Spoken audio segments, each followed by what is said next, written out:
Alright guys, so as many of you in my programs already know from my announcement earlier last week, in light of all the coronavirus commotion and outbreaks in this world, I thought it would be a great idea for me to make a science-based full body home workout routine that you can resort to in the event that you're either staying away from the gym or the gyms in your area are currently closed due to the outbreak. Now typically when we think of home workouts where you're more or less limited to just using your body weight, we automatically assume that they're inferior for muscle growth when compared to working out at a gym where you have access to heavy weights. And I'm not gonna lie, for most home body weight workouts out there, this is true and they are in fact inferior for growth. But this is simply because they aren't designed properly, because research has time and time again shown that in both untrained and trained individuals, you can make comparable gains in muscle mass by using either lighter loads with your body weight, for example, or heavier weights in the gym.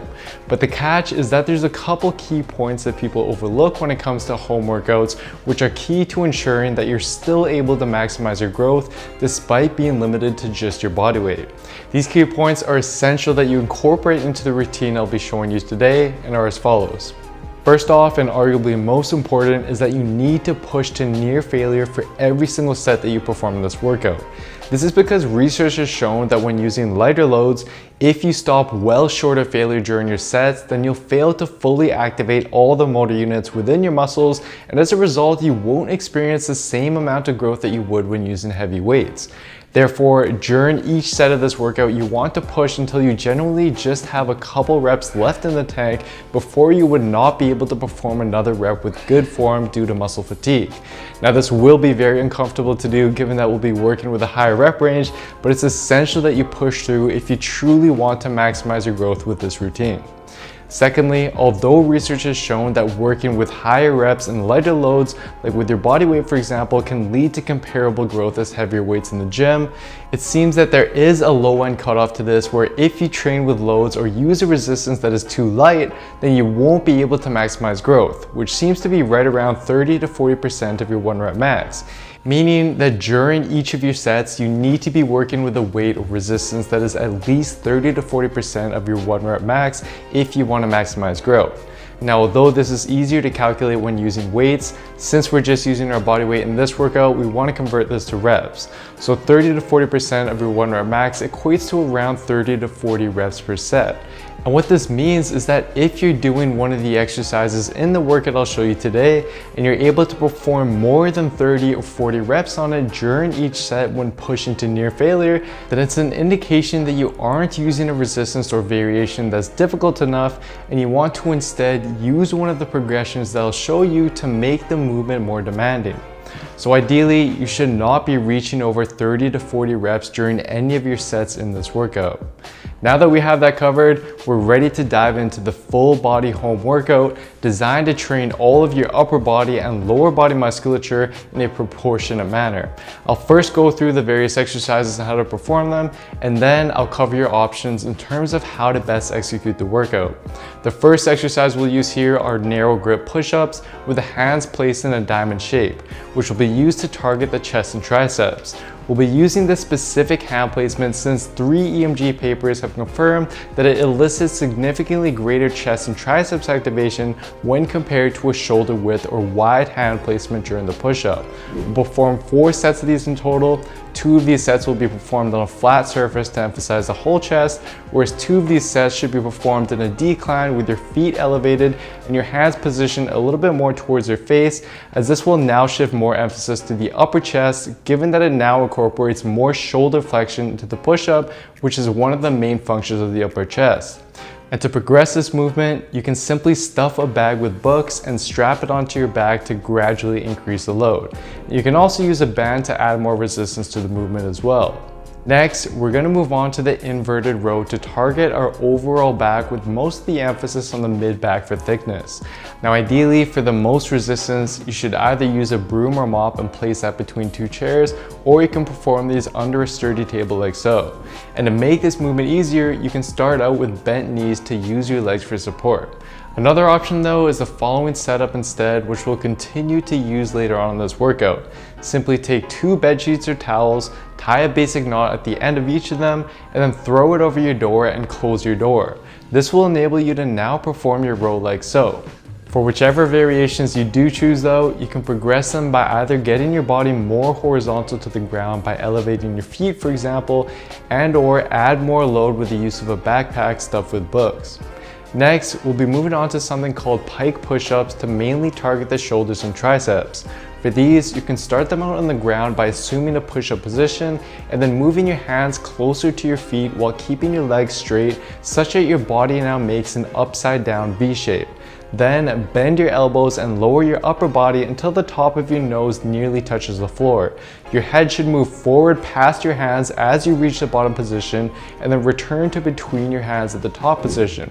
And just like with the overhead press, your elbows should not flare out sideways. Keep them tucked and forearms vertical over your wrists as you descend. Then, to progress this, you can first simply elevate your feet up to the edge of a platform. And then to progress this even further, you can move your hands closer to the feet, which will make the movement considerably harder. And then again, just repeat the process of elevating your feet onto a higher platform once you're ready. I'd recommend marking down with tape how far your hands are from the platform so you're able to accurately gauge your progress over time. Next, it's time to target the back, primarily the lats, with a vertical pulling angle rather than horizontal like we did earlier. This one is bound to get you weird looks around the house, but is worth it for the return and back gains it's going to provide. Simply lay on a smooth surface and use something for grip on your hands like shoes, for example. Then you simply perform a lat pull down motion by pulling your elbows down to slide your body up. You should feel your lats working as you do so. And to progress it, you can simply add weight with a backpack and or provide additional resistance by pressing your feet into the ground as you perform your reps. Now it's time for some arms isolation. Go back to your bedsheet setup and lean back with your arms straight like so. Then, keeping your body straight and elbows locked in position, curl your hands towards your face by using your biceps. Then, to target the long head of the triceps, which has yet to be emphasized in this workout, you can simply switch over and perform tricep extensions like so. Again, keeping the elbow locked in place and your body in a straight line. Alternatively, these can also be done on an elevated platform like so. And for these arm exercises, you can progress them a few ways by orienting your body to be more horizontal to the ground, transitioning to just one arm at a time, and or just adding weight by using the backpack.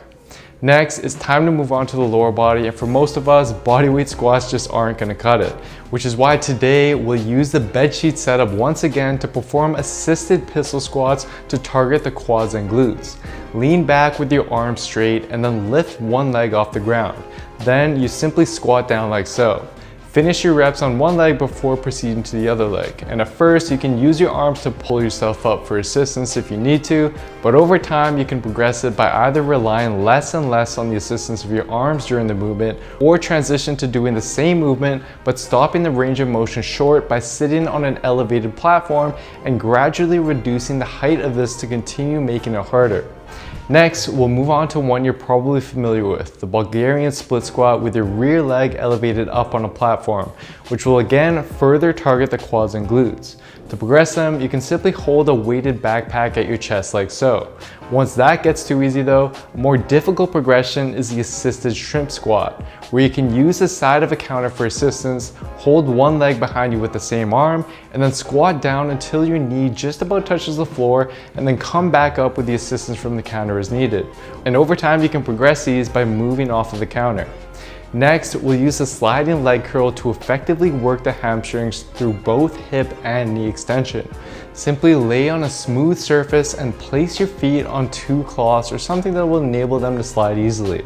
Then, using your hamstrings, curl your heels in towards you while raising your hips up into the air. Your back should remain straight as you do so. And to progress these, you can slow down the tempo and or perform them with just one leg at a time. So here is a summary of the workout. Now when performing it, just like your exercises in the gym, it's vital that you get adequate rest of roughly 2 minutes between each of your sets. And to do so in this workout while saving you time, you can perform the following upper body exercises in a superset fashion as shown below, where you perform, for example, a set of the push-ups, rest for 30 to 45 seconds, then go right into a set of the inverted row, rest for 30 to 45 seconds again, and then go back to the push-ups and repeat. By strategically using this agonist-antagonist superset method with the appropriate exercises, research has shown that you'll be able to save time while ensuring that your performance on your sets don't suffer. And as for the rep ranges, again, you need to push to near failure each set, which is why I haven't given a specific number of reps, as this is going to vary for everyone. So instead, just jot down how many reps you perform for each set, try to beat those numbers in your next workout, and use the progressions as needed once you're reaching over 30 reps per set. And then as for frequency, I'd recommend performing this workout 3 to 4 times a week, as this will ensure that each of your muscles are worked at the optimal number of sets required to maximize growth. And lastly, I've compiled this home workout into an easy to download, free, mobile-friendly PDF for you to use and reference while you're performing it.